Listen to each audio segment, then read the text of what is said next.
Hi everyone. For the Dismantling Stereotypes assignment, I decided to watch the movie Rain Man, which is a movie about two brothers, Charlie Babbitt, played by Tom Cruise, and Raymond Babbitt, played by Dustin Hoffman, where Charlie Babbitt and Raymond Babbitt's father died, and Raymond Babbitt, who is an individual with autism spectrum disorder, or ASD, gets his father's inheritance, and Charlie Babbitt, who is an individual without a disability, feels like he deserves the inheritance more. And so Charlie kidnaps Raymond from the institution that Raymond has been living at and travels across country with him from the East Coast to LA in an attempt to get the inheritance.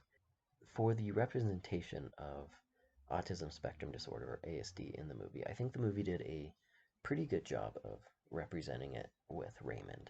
So per the Colorado Department of Education website, their definition of an individual with autism spectrum disorder is a child with an autism spectrum disorder, ASD, is a child with a developmental disability significantly affecting verbal and nonverbal social communication and social interaction, generally evidenced by the age of 3.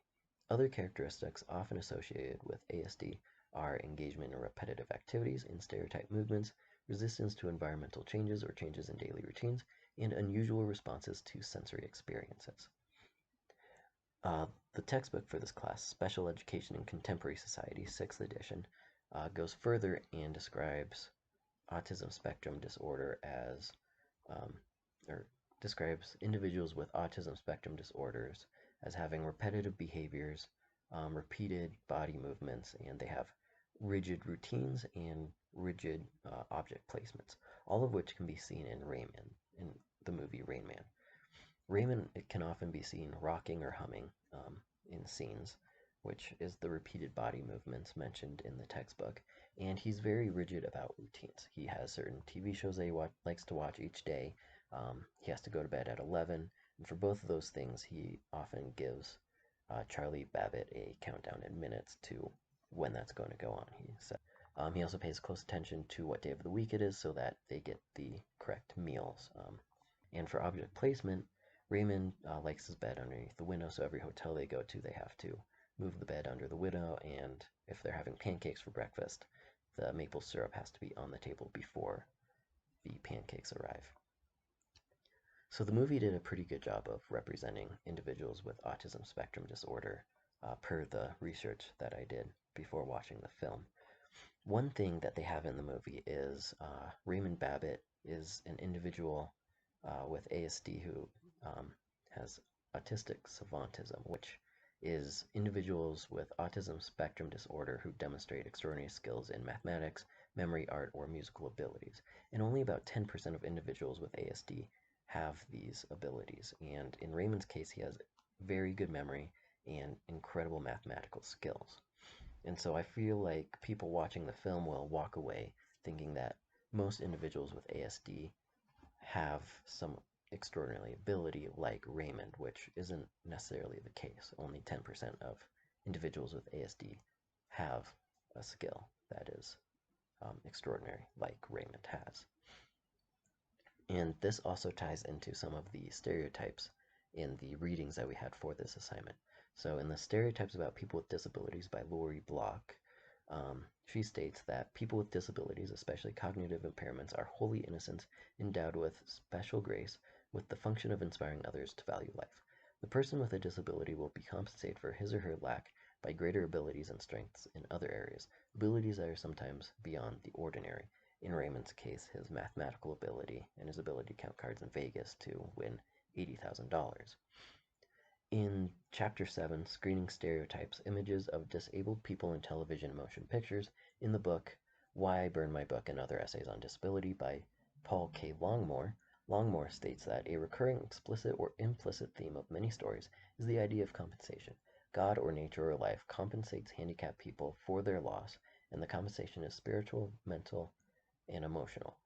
And in this case, it's very much mental for Raymond in his mathematical abilities and his ability to memorize many things.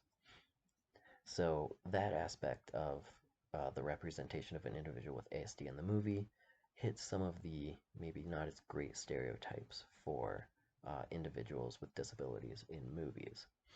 Another thing that the movie does as well is it hits some of the tropes mentioned in Troubling Signs, Disability, Hollywood movies, and the construction of a discourse of pity by Michael T. Hayes and Rhonda S. Black. And those tropes that the movie Rain Man goes into is the hope for rehabilitation, which they state is disabled movie characters are provided a role in the plot only because there's a possibility for rehabilitation, hope that the character can somehow find their own way or be helped by others to overcome the confinement induced by their bodies or mind, which in Rain Man, Charlie hopes by the end of the film to uh, live with Raymond, to be able to have Raymond live in his apartment with him and get out of the institution, um, to get out of that confinement.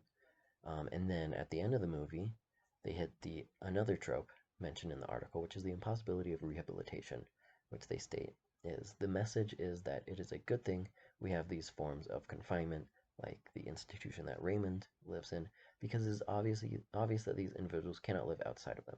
These critical moments are important transitions for both the movie character and the viewing audience, and from this point on, the plot focuses on the reconciliation of the terms of confinement.